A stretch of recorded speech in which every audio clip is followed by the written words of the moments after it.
Hi అందరికీ. ఈరోజు video ఏంటంటే ఆలూ ఫ్రై కొంతమందికి ప్యాన్ కంటుకొని ముద్దలో అవుతుంది. అలా ఎందుకంటే ఆలూలో స్టార్చ్ ఉంటుంది. మనం ఆలూని పీల్ చేసుకొని పీసెస్ కట్ చేసుకున్న తర్వాత ఇలా వాటర్లో క్లీన్ చేసుకుంటే స్టార్చ్ పోయి ప్యాన్ కంటుకొని పోదు.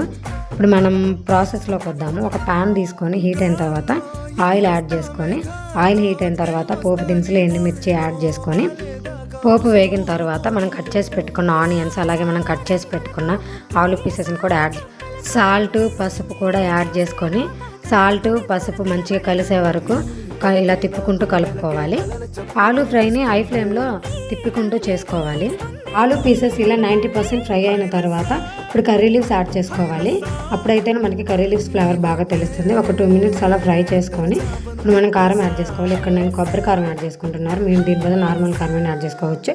ఒక 2 minutes అలా ఉంచుకొని స్టవ్ ఆఫ్ చేసుకోవడమే. మీరు కూడా తప్పకుండా ట్రై చేయండి. Thanks for watching.